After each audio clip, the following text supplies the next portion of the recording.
안녕하세요. 블랙고시 마스터 신입니다. 2024년 2회 사회 기출문제풀이 시작합니다. 시민 참여는 정치, 사회, 경제, 환경 등 다양한 분야에서 시민이 직접 참여하여 사회 문제를 해결하고 공동체 발전에 기여하는 활동입니다. 이러한 시민 참여의 필요성은 민주주의의 발전, 사회 문제 해결, 책임 있는 시민사회 형성이 있습니다. 민주주의 사회에서는 국민이 주권자이기 때문에 정치 과정에 적극적으로 참여할 권리와 책임이 있고, 시민의 목소리가 반영되면 더 나은 정책을 만들 수 있습니다. 사회적 연대감과 공동체 의식을 키울 수 있고, 개인의 이익뿐만 아니라 공익을 위한 활동이 늘어나게 됩니다. 이에 대한 사례는요, 선거투표, 정치집회 시위, 국민청원, 정당 가입, 주민참여 예산제 등이 있습니다. 시민의 권리를 능동적으로 행사하여 민주주의를 실현함으로써 시민으로서 행복감을 높이기 위한 것은 바로 시민 참여입니다. 민원 제기, 청원운동, 집회 참가가 사례입니다. 인권의 특징은요, 보편성, 항구성, 불가침성이 있고, 자연권은 자연적으로 주어지는 권리이고, 타인에게 양도할 수 없으며 모든 사람이 차별 없이 누려야 하며 영구히 보장되어야 하는 권리입니다. 이러한 인권 보장의 역사에는요, 자유권과 평등권에 대한 부분이 바로 영국 명예혁명, 미국 독립혁명, 프랑스 혁명이고요. 그래서 영국에서는 권리장전으로, 미국에서는 미국 독립선언으로, 프랑스에서는 인권선언으로 자유권과 평등권을 보장받았습니다. 그리고 노동자의 참정권에 대해서 일어났던 운동이 바로 차티스트 운동이고요. 그리고 독일의 바이마르 헌법은 사회권 보장이었습니다. 그리고 국제연합의 세계인권 선언이 있습니다. 근대에 들어와 인간이라면 누구나 기본적 권리를 누릴 수 있다는 사상이 확산되었다. 이를 바탕으로 프랑스에서도 시민혁명이 일어나 인간과 시민의 권리 선언을 통해 천부 인권을 명시적으로 언급함으로써 인권 확립의 계기를 마련하였다. 권력 분립은 국가 권력을 나누어 각각 다른 기관에 분담시켜 서로 견제 균형하게 함으로써 국민의 자유와 권리를 보장하려는 자유주의적 제도입니다. 그래서 입법부, 행정부, 사법부가 있고요. 입법부는 법률을 제정하고 개정하고요. 행정권은 정부가 가지고 있는데요. 법률을 집행하는 데 사용합니다. 그리고 사법권은 법을 해석하고 적용하는 것으로 법원이 가지고 있습니다. 그래서 여기 지금 법률안 거부권, 국정감사권, 탄핵소추권 등 이렇게 견제하고 있는 것입니다. 우리나라 헌법에서는 권력 분립의 원리를 실현하기 위해 입법권은 국회에, 행정권은 정부에, 그리고 사법권은 법원에 속한다라고 규정하고 있습니다. 준법의식은 법을 지키려는 태도와 마음가짐이고요. 이러한 준법의식의 필요성은 사회질서 유지, 개인의 권리 보호, 민주주의 발전, 사회적 갈등 예방이 있습니다. 그래서 법이 없다면 무질서와 혼란이 발생할 수 있고요. 법을 지켜야 개인의 자유와 권리가 보장되고요. 시민이 법을 준수할 때 정의롭고 공정한 사회가 형성되고, 법을 어기면 다른 사람에게 피해를 줄 수 있고, 준법의식이 높을수록 범죄 예방, 사회적 신뢰 증가로 이어집니다. 시민 스스로 법을 지키려는 자세인 준법의식은 사회적 측면에서도 매우 중요한데요. 구성원들의 준법의식이 잘 확립되어야 정의 실현 및 사회 질서 유지가 가능합니다.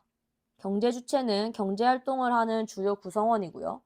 가계, 기업, 정부, 소비자, 생산자, 경제 조정자가 있습니다.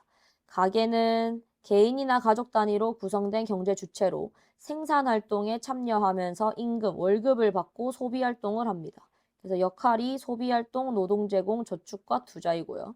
기업은 상품과 서비스를 생산해서 판매하는 경제 주체로 이윤을 목표로 생산활동을 하고, 그래서 생산활동, 고용 창출, 이윤 추구, 세금 납부가 있습니다. 그리고 경제 질서를 유지하고 국민의 경제 복지를 향상시키는 역할을 하는 것이 바로 정부고요. 시장을 조정하고 공공재를 제공하며 소득 재분배와 함께 기업 규제 및 보호를 하는 것이 정부입니다. 조세 정책을 세워 소득 불평등을 완화하고 공정거래위원회를 통해 불공정 거래 행위를 규제하는 것은 바로 정부입니다. 자유무역협정은 두 나라 또는 여러 나라가 상호 간의 무역 장벽을 낮추거나 없애기로 약속하는 협정으로 특징은 무역의 증가, 경제성장 촉진, 그리고 소비자 혜택 증가, 기업 경쟁력 강화, 외국인 투자 유치 증가가 있습니다. 그래서 이 FTA를 바라보는 다양한 시각이 있는데요. 긍정적 시각은 경제 성장을 촉진하고 소비자와 기업에 많은 이익을 준다고 얘기하고요. 부정적 시각은 국내 산업이 오히려 피해를 볼 수 있으며 경제적 종속이 우려된다고 합니다. 그래서 균형적 시각을 가져서 피해를 최소화하면서 장점을 살릴 수 있도록 보완 정책이 필요합니다. 특정 국가 간의 무역 특혜를 부여하기 위해 관세나 무역 장벽을 완화하거나 제거하기로 맺은 약정입니다. 그것은 바로 4번 자유무역협정입니다. 자본주의 가정인데요. 산업자본주의, 독점자본주의, 수정자본주의, 신자유주의가 있습니다. 상업자본주의는 대항해 시대 때 동인도 회사를 설립하는 것을 얘기하고요. 그래서 무역과 상업 중심의 경제였고 스페인, 포르투갈, 네덜란드, 영국 등이 주도했습니다. 그리고 중상주의 정책으로 국가가 경제에 개입해서 금은 보유량을 중시했습니다. 산업자본주의는 산업혁명 이후의 자본을 말하고요. 그래서 자본가 계층이 증가합니다. 공장제 대량 생산 체제가 등장해서 기계가 도입되고 생산량이 증가되면서 또한 자유방임주의로 정부의 개입은 최소화였고 시장이 자율적으로 조정했습니다. 독점자본주의는 제국주의의 경쟁 격화와 1차 세계대전 때를 말하는데요. 대기업과 금융자본의 중심에 독과점이 있었고요. 제국주의가 등장해서 경제적 이익을 위해 식민지를 확대했습니다. 그러는 동안에 노동운동과 사회주의 사상도 확산되었습니다.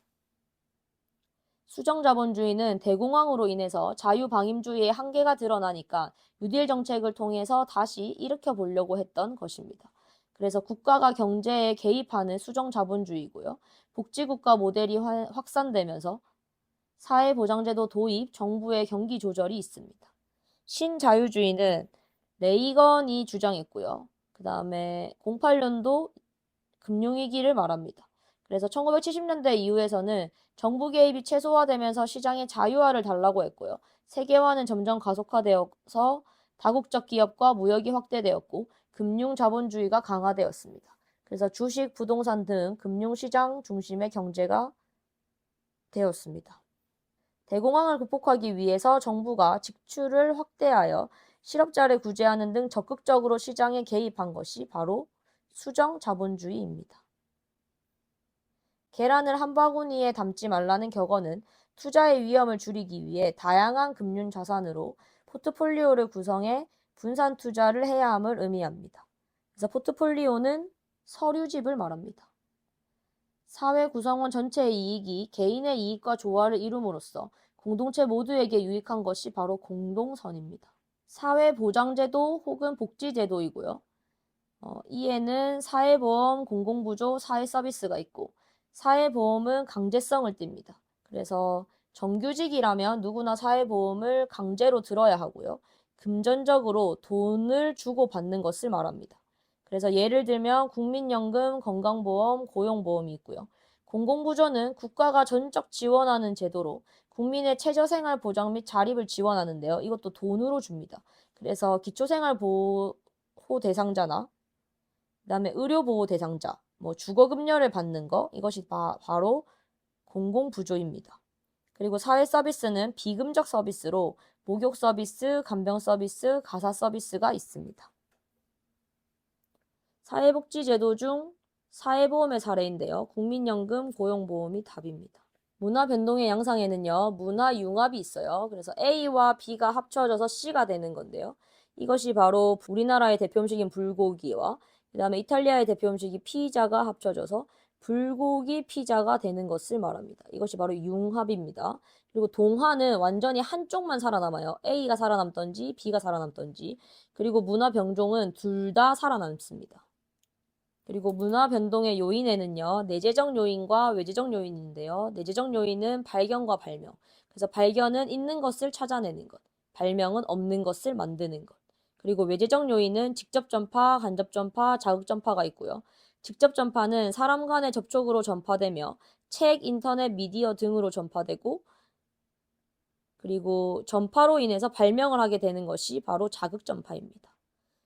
그래서 자극전파의 예는 한자의 자극을 받아 이두를 발명한 것이 있습니다. 기존의 문화요소와 다른 사회로부터 전파된 문화요소가 함께 공존한다. 공존은 문화병존입니다. 문화 이해 태도인데요. 문화 이해 태도 중에서 문화를 우열관계로 인식하는 태도는 자문화 중심주의와 문화 사대주의입니다. 자문화 중심주의는 우리나라 최고이고요. 문화 사대주의는 다른 나라 최고입니다. 그리고 문화 상대주의는 각 나라마다 문화가 고유한 의미와 가치가 있기 때문에 다 같이 인정하자는 태도이고요. 특별히 극단적 문화 상대주의가 있는데요. 이것은 인류의 보편적 가치를 침해하는 문화도 그 나라에게 고유한 의미가 있다고 인정하는 태도인데요. 극단적 문화 상대주의의 예는 이슬람교의 명예살인, 중국의 전조, 아프리카의 식인품습, 인도의 사티 등 모든 사회 구성원들이 지켜야 할 윤리인 생명윤리에 대해서 그것이 문화로 인정되는 것을 말합니다. 그리고 특수윤리는 특정 지역에서만 공유하는 윤리입니다. 다른 문화를 더 우월하는 것으로 보는 것은 문화 사대주의이고요. 그 다음에 문화의 우열을 가릴 수 없다고 보는 것이 바로 문화 상대주의입니다. 그래서 답은 1번입니다. 다문화 사회는 이민자 정책 이론으로 용광로 이론과 샐러드볼 이론이 있는데요. 용광로 이론은 이민 가정이 용광로이다. 그래서 용광로에 금속을 넣으면 다 녹아버리는 것처럼 이민자들이 이민한 사회의 문화에 완전히 동화되어 버리는 것을 말하고요. 샐러드볼 이론은 모든 문화가 자기만의 독특한 특성을 유지한다를 말합니다. 그래서 현재 다문화 정책은 다양한 문화를 우리 사회의 주류 문화에 동화시키려는 용광로 이론을 바탕으로 하고 있고요. 앞으로는 다양한 인종과 문화가 어울릴 수 있는 샐러드볼 이론을 바탕으로 하는 정책이 필요할 것이다. 기후는 열대기후, 건조기후, 온대기후, 한대기후가 있고요. 통풍이 잘 되는 옷, 화전농업, 플랜테이션, 습기와 열기, 그리고 해충을 막기 위한 고산가옥과 수산가옥이 있습니다. 그래서 고산가옥은 이렇게 지면에서 띄어서 짓습니다. 수산가옥도 마찬가지예요. 물 위에 지어요. 그리고 플랜테이션은 개발도상국의 값싼 노동력과 선진국의 자본과 기술을 통해서 만들어지는 농업이고요. 그리고 건조기후는 강수량이 적고 지붕이 평평한 흙 벽돌집, 그리고 이동식 가옥, 오아시스 농업, 온몸을 감싸는 헐렁한 옷을 입고 다닙니다. 온대기후는 계절풍과 사계절 쌀이고요. 한대기후는 겨울이 길고 몹시 추운 날씨, 술록유목을 하고 털가죽 의복을 입고 폐쇄적 가옥 구조를 가집니다. 그래서 특징들을 외워두시면 체킹할 수 있을 것입니다. A는 건조기후고요. B는 온대기후 아니면 열대기후 같고요. 그다음에 여기 C는 한대기후, 그리고 D는 확실히 열대기후입니다. 한대기후 지역의 정통 생활 모습인데요. 한대기후는 술록유목을 하며 폐쇄적인 가옥 구조이고 동물의 털 가죽으로 의복을 만듭니다. 그래서 답은 2번입니다. 자연재해는 태풍, 지진, 지진해일, 산성비, 황사가 있고요.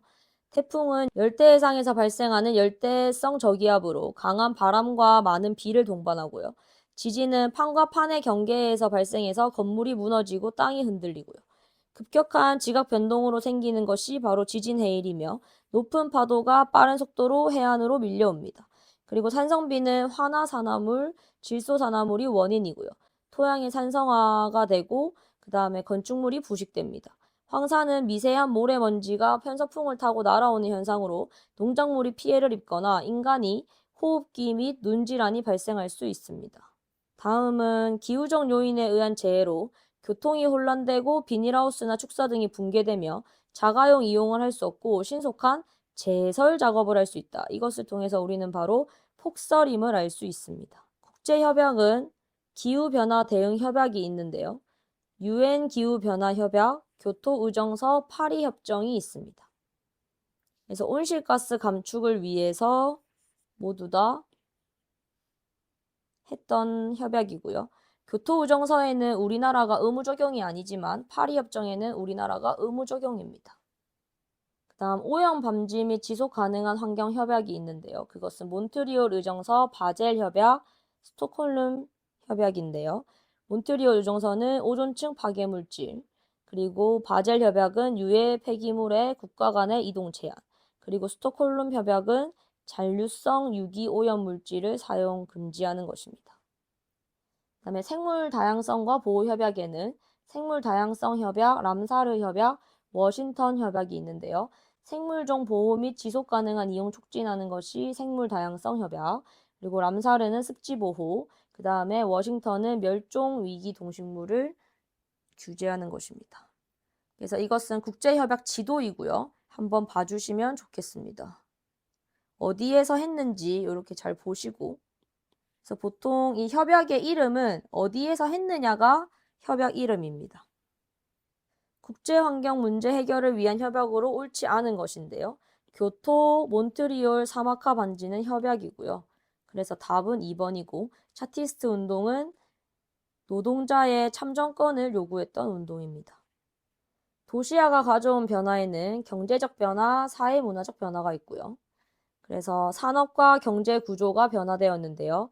1차에서 2, 3차로, 그리고 도시에는 제조업, 금융업, IT 산업 등 고부가가치 산업이 성장했고, 그러다 보니까 일자리가 증가해서 도시로 이동하는 인구가 증가하고 다양한 직업이 나오며 평균적인 소득 수준이 상승되었습니다.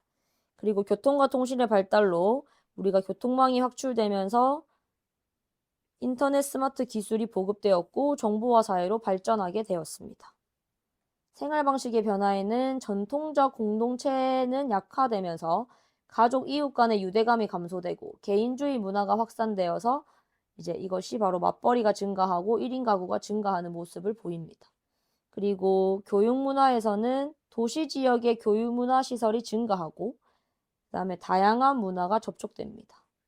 사회 불평등은 점점 심화되는데요. 소득 격차가 확대되고 주거 공간에서 차이가 납니다. 환경적 변화는 자연환경이 파괴되고 교통체증과 주거 문제, 그리고 열섬 현상이 발생합니다. 열섬 현상은 도시 지역의 기온이 주변보다 높아지는 현상으로 그 이유는 콘크리트와 아스팔트 사용의 증가입니다. 그래서 이러한 도시화는 경제성장, 일자리 창출, 교육문화 발전에 있어서는 장점을 가지지만 환경오염, 교통체증, 주거문제, 사회적 불평등은 단점으로 작용합니다. 도시화가 가져온 변화로 옳은 것은 직업의 다양성이 증가하였다가 답입니다. 인구 변화를 예측하는 지표, 합계 출산율입니다. 한 여성이 가임 기간 동안 낳을 것으로 예상되는 평균 출생아 수로요. 출산율을 나타내는 대표적인 지표이고 합계 출산율이 2.1이 넘으면 인구 유지 기준이 됩니다. 그리고 유소년 부양비는요. 0에서 14세 인구가 유소년인데요. 그래서 이 0에서 14세 인구 나누기 15에서 64세 경제활동 인구를 나누고 곱하기 100을 하면 됩니다. 노년 부양비는 65세 이상의 인구 나누기 15에서 64세 경제활동 인구 곱하기 100 하면 되고요. 중위 연령은 전체 인구를 나눴을 때 연령이 중간에 위치하는 값인데요. 이 중위 연령이 높을수록 고령화가 진행되었다고 보면 됩니다. 한 여성이 가임 기간 동안 낳을 것으로 예상되는 평균 출생아 수는 합계 출산율입니다.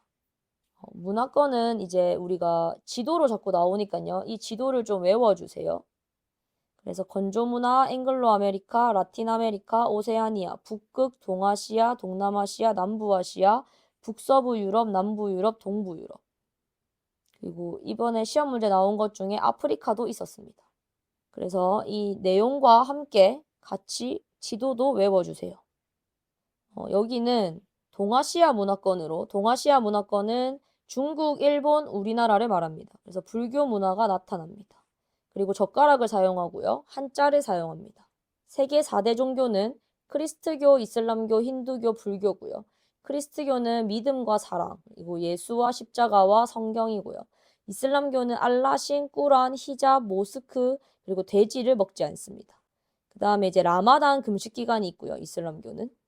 그리고 힌두교는 다신교고 힌두교 사원이 있고 겐지스 강에서 이제 뭐 몸을 씻으면 죄가 없어진다고 하는 그런 게 있습니다. 그리고 소를 먹지 않습니다. 뭐 불교는 석가모니고 윤회사상이 있는데요. 윤회사상이 우리가 돌고 도는 건데 이것이 우리가 보통 자주 말하는 전생에 대한 얘기입니다. 그리고 불상, 탑, 연등, 그다음에 열반과 해탈에 이뤄야 된다고 얘기합니다. 저번에 무슬림 여성 의상이 나온 적이 있어서 이렇게 넣어놨고요. 부르카, 차도르, 니캅, 히잡, 샤일라, 아라미라, 키마르, 부리키니 이렇게 외워주세요.